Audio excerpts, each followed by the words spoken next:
जय जिनेन्द्र। आज आप सबको हार्दिक स्वागत करते हैं अपने हाजिर हुआ कार्यक्रम में।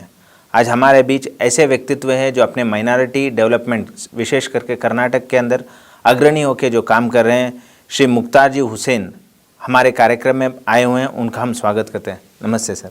नमस्कार सर, आपके बारे में बहुत कुछ सुना हुआ है। पहले ये बताइए, आपकी जर्नी कहाँ से चालू हुई? मतलब पढ़ाई कहाँ पर हुई, आपका बचपन कैसे बीता?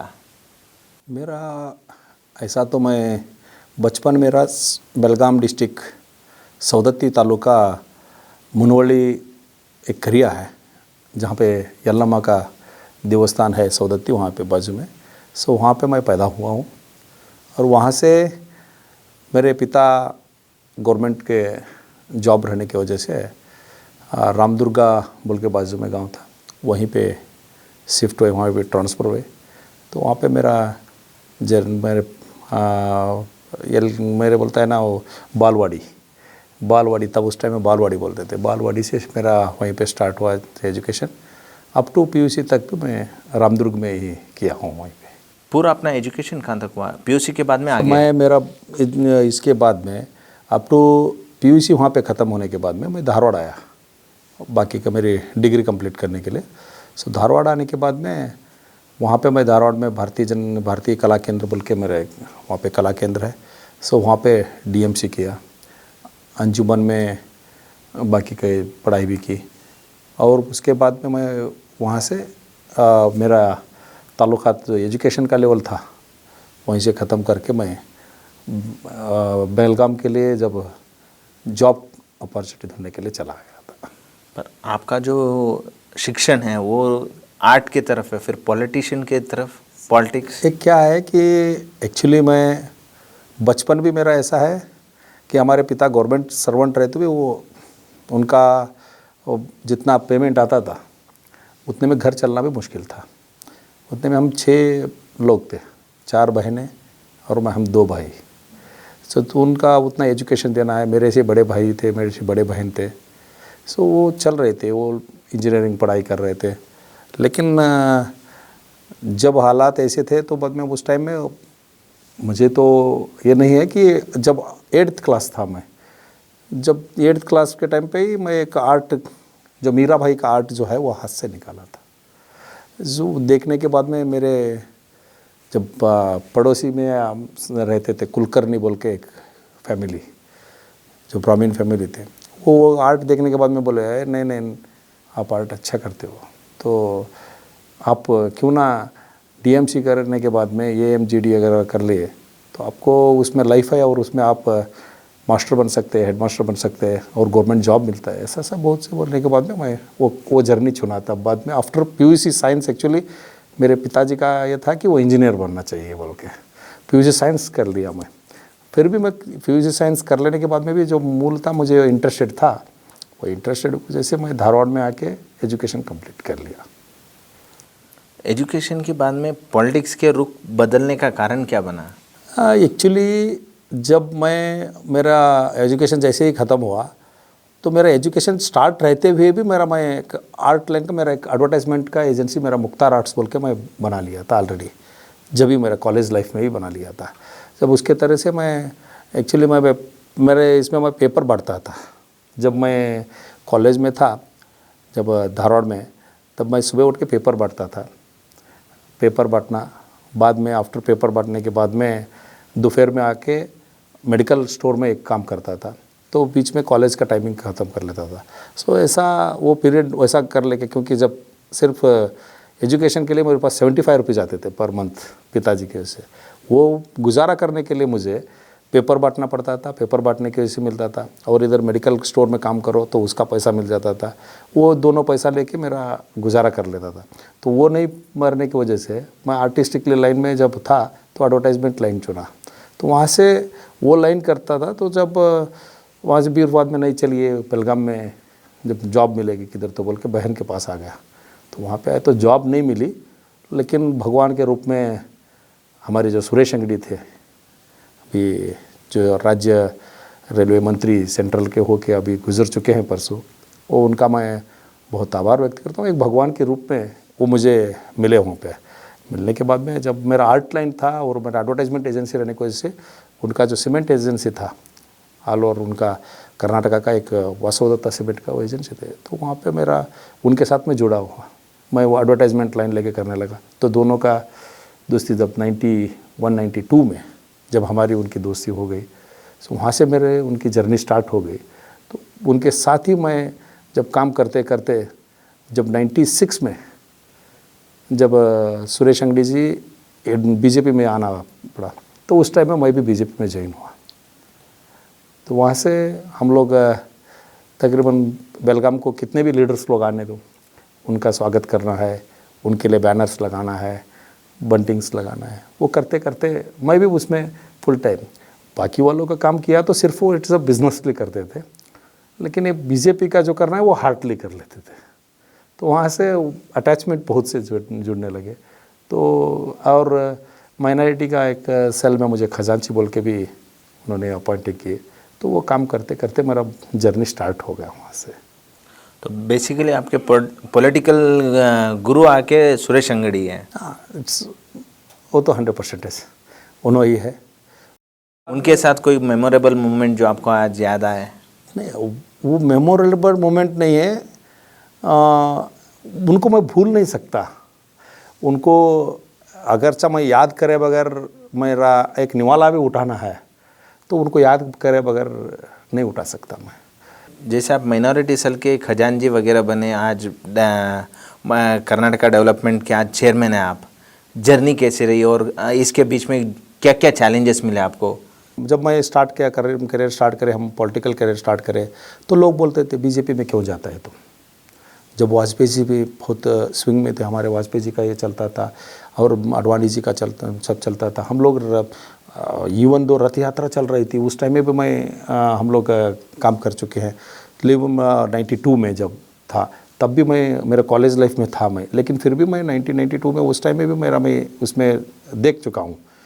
लेकिन जब जर्नी स्टार्ट हुई मेरी 96 में, एक्चुअली मैं बीजेपी में आ गया भाजपा में आने की वजह से। जब लोग बोलते थे मुझे, ए तुम क्यों मुसलमान हो के उसमें क्यों जा रहे हो, बोलते थे, लेकिन एक बात थी, पार्टी में कौन सी भी पार्टी में मत जाओ बोल के कोई भी नहीं बोला है। इस्लाम धर्म में भी क्या पार्टी में कौन से भी जाओ मत बोला है, करो सियासत करो लेकिन गंदी सियासत मत न करो न करो। इसके लिए मैं जब जर्नी स्टार्ट करने के बाद में हमारे सभी लोगों के साथ में काम करते जा रहा था।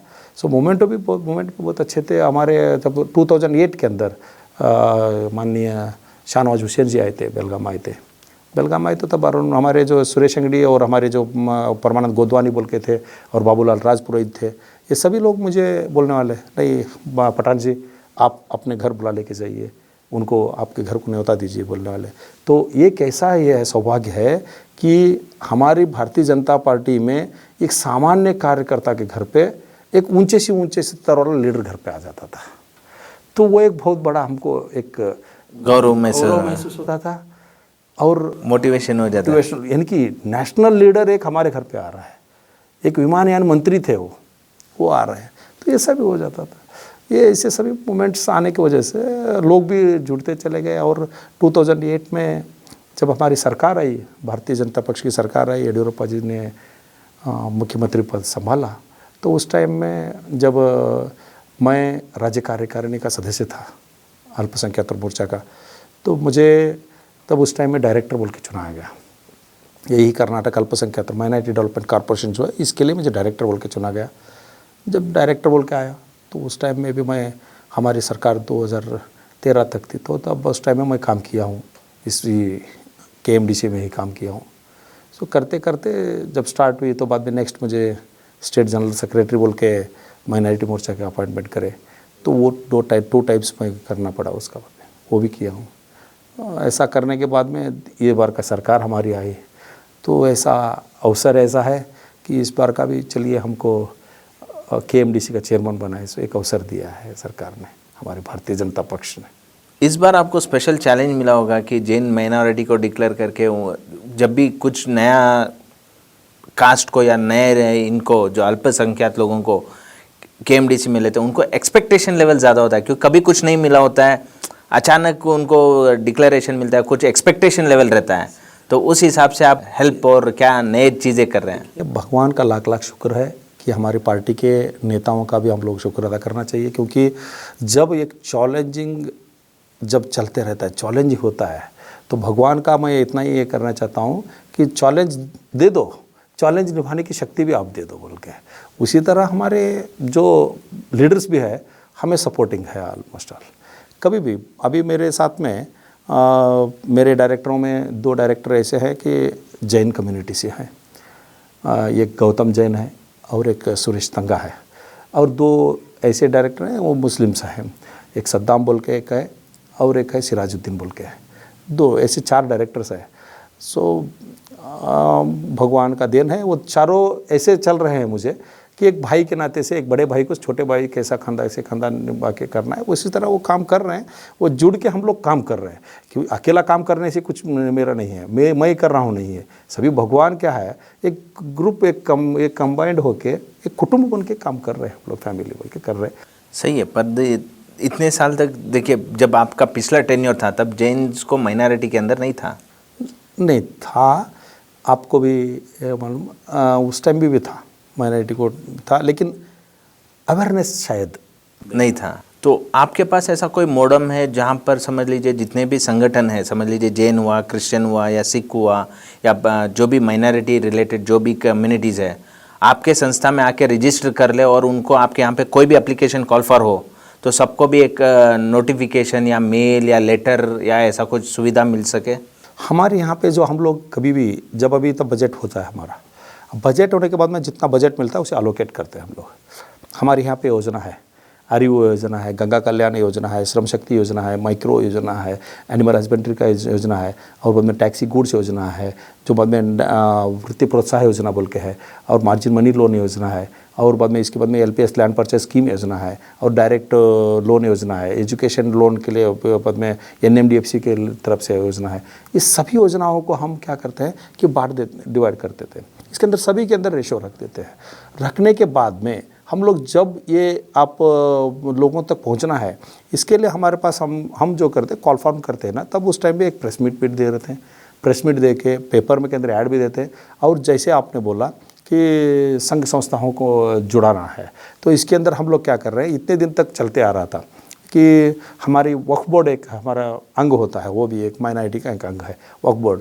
वक्फ बोर्ड संस्था की तरफ से मस्जिदों को, दरगाहों में वहाँ पे दे देते थे, और क्रिश्चियन कम्युनिटी में चर्च को जाके दे देते थे, और बाद में जैन कम्युनिटी में जैन के इसमें देना चाहिए, गुरुद्वारा को जाके गुरुद्वारा, और इसी तरह का पारसियों का उनके हिसाब से जहाँ जहाँ उनके धार्मिक स्थल है, क्योंकि एक धार्मिक स्थल एक ऐसा एक है कि वहाँ पे हर एक आदमी व्यक्ति आता है। सो वही बोल रहा हूँ ना, क्योंकि आज टेक्नोलॉजी इतना इम्प्रूव हो गया, सब कुछ हो चुका है। मैं क्या कह रहा हूँ, समझ लीजिए यहाँ पर एक 50 संघ हो सकते हैं या 150 संघ हो सकते हैं या वॉटेवर संघ, एक उनके आपके यहाँ पर एक व्यवस्था ऐसी हो कि माइनॉरिटी सेल के अंदर रजिस्टर हो जाए और उनको एक मेल चले जाए, बस एक फॉर्मली एक मेल चले जाए और उनका।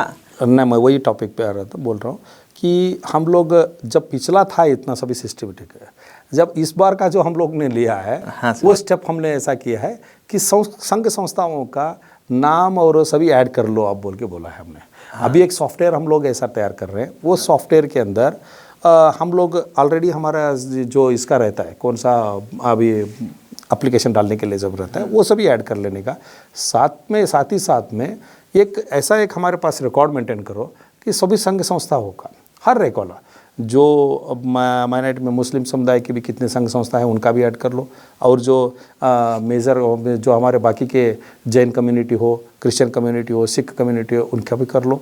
तो उनका भी लेने के बाद में उनको एक बार इन्फॉर्मेशन तो दे दो, क्योंकि अभी जब हम कॉल फॉर्म कर रहे हैं वहाँ से वहाँ तक डेट है, 1 मंथ का या 2 मंथ्स का डेट दे रहे हैं, तो वो 2 मंथ्स के लिए उनको बोल दीजिए का तुम्हारे यहाँ पे ज़रा आप सब लोगों को बोल दीजिए, अनाउंसमेंट कीजिए, जब आप कभी भी अवेयरनेस कैंप करेंगे तो बोलिए हम लोग आएंगे बोल के। ऐसा एक हम लोग सोच के कर रहे हैं अभी। भगवान की कृपा हो तो नेक्स्ट आने वाले दिनों में 1 बटन 1 क्लिक के अंदर सब लोगों को मैसेज चला जाए।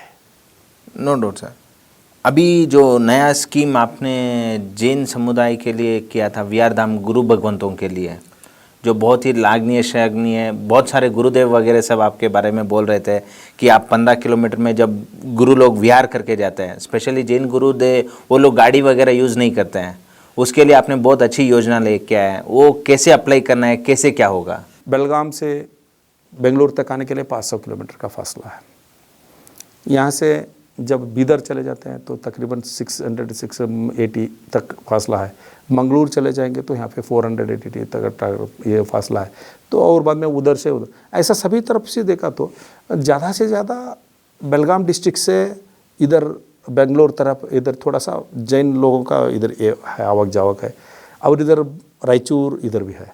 तो ये दोनों इसके तरफ सोचने के बाद में हर उनका एक ये रहता है, रेशो रहता है कि 15 किलोमीटर तक का जाने का रेशो रहता है। एक चलने की एक अपनी की क्षमता रहती है इंसान की, क्योंकि चलना है तो 15 किलोमीटर का हर दिन चलेंगे।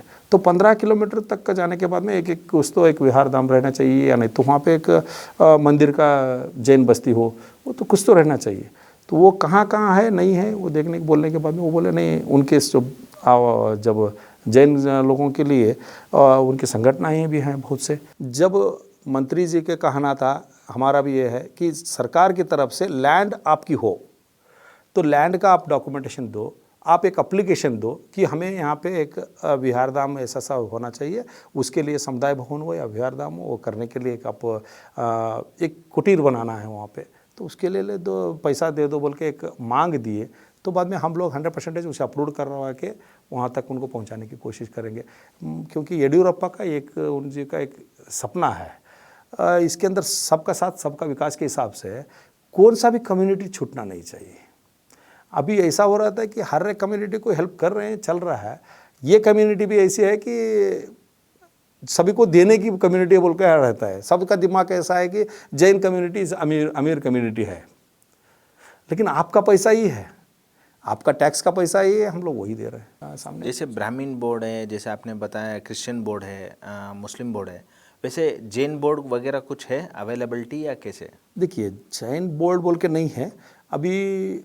मैं इसके बारे में ये बोलने से भी हमारी का इसके अंदर ही माइनॉरिटी के अंदर ही जैन को भी अटैच्ड किया गया है। अच्छा, सबको है उसके अंदर।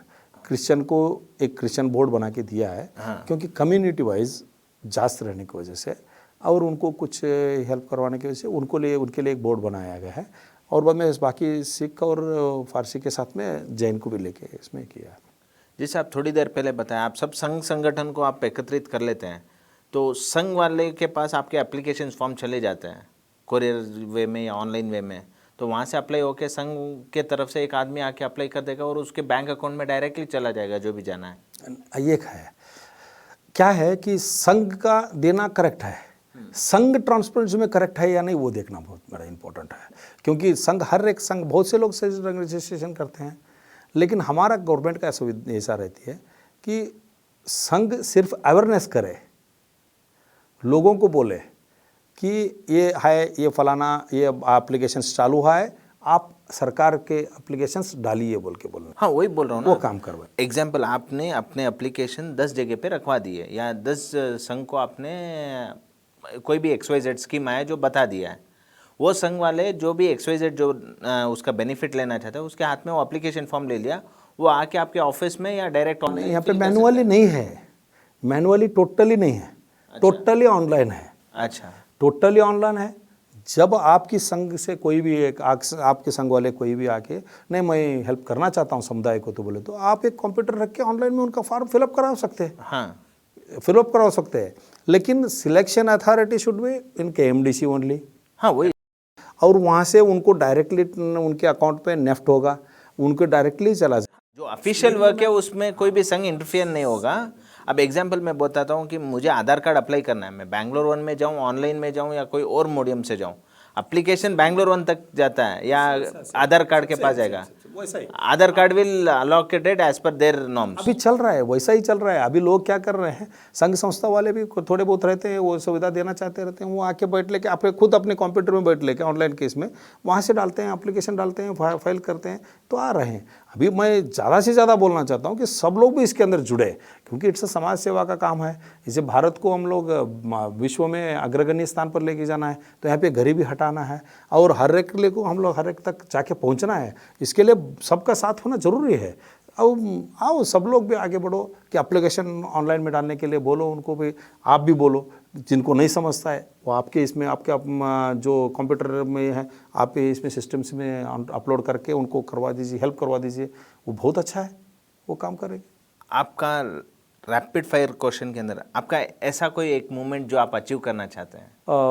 सबका लास्ट पॉइंट तक भी जाने वाले इंसान मोबाइल के अंदर ही अपना जो फाइल कहाँ पे चल रहा है, मेरा कहाँ तक है, वो मोबाइल के अंदर ही देख लेना चाहिए, SMS आ जाना चाहिए, वो उसका सुविधा देना है। और ट्रांसपेरेंसी करके एजेंट्स नहीं है वैसा काम कर रहे हैं। अभी हमें 1.5 ईयर हो गया हमारा, अभी तो चल रहा है। तो ऑलमोस्ट एजेंट्स के बगैर कोई भी एजेंट नहीं आना चाहिए हमारे ऑफिस तक। दोनों बच्चों में पहला कौन? वैसा तो दोनों भी बच्चे माशाल्लाह है, क्योंकि एक लड़का है एक लड़की है, सो दोनों भी नंबर 1 पे है। बोलते हैं बेटियां बाप से ज़्यादा करीब होती है। देखिए ऐसा है, किसी को भी बच्चे किसको भी चेंज नहीं होते। आपका मैरिज डेट? मेरा 1972 में 24। मैडम का डेट ऑफ बर्थ? 73 है उनका, 73 और जो अक्टूबर 6 है। KMDC में और क्या आगे डेवलपमेंट कर रहे हैं? देखिए मैं वही बोल रहा हूँ, तो KMDC का मुझे ऐसा है कि हर एक तक पहुँचे, हर एक सुविधा हो और नीडी मैन को पहुँचे। हाजिर रोज़ा कार्यक्रम में जुड़ने के लिए धन्यवाद, और ऐसे ही विशेष व्यक्ति के आपके सामने समक्ष लेके आते रहेंगे। धन्यवाद। जय जिनेंद्र।